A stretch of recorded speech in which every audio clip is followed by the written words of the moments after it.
the object of our healing really is not only to feel better. I told that to my mentor one time. I said to him, I'm feeling so much better. I'm getting over all these aches and pains and emotional. And he said to me, good, but I really don't care. And I go, look, you're a good psychotherapist. You have to be empathic. You have to say, oh, how good. I'm so pleased for you, Alberto. You're working hard on yourself.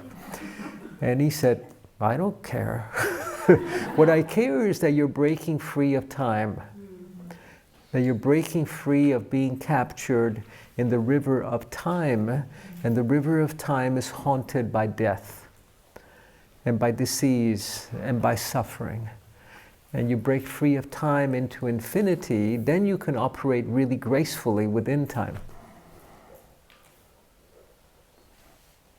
And I wanted somebody to tell me how good I was doing. You're doing such a good job. You're becoming such a good little shaman. Right.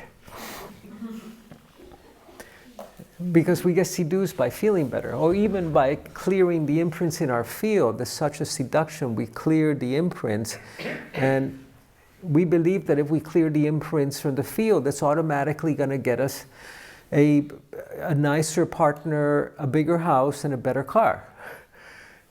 And it doesn't. It means that you're not irresistibly attracted to people that have the same pathology that you do. But then you have to grow your medicine. When you grow your medicine, then you have the better relationship with your spouse, with your partner, with the world. You have to cultivate your medicine. Cleaning up the garbage is not enough. We have to cultivate, to grow the medicine. And my mentor said to me one time, Alberto, you are a weeder. You're not a gardener. I'm a gardener, he said, but you are a weeder. Your garden is weed-free. There's not a single weed in your garden, but nothing grows in it.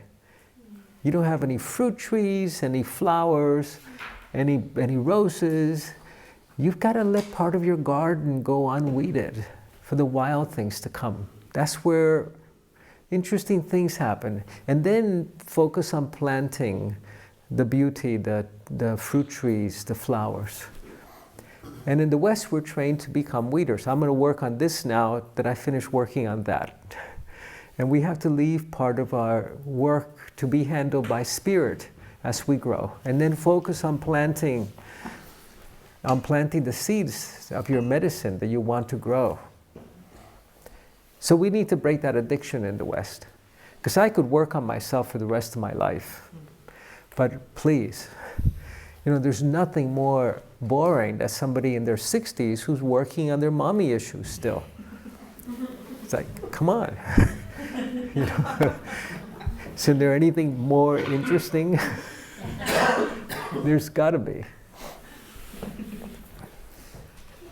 So we grow our medicine. We turn that which has been a source of wounding into a source of medicine. We revisit 3 former lifetimes and help that self to die. And then there's a domino effect forward where we clear all of our previous lifetimes.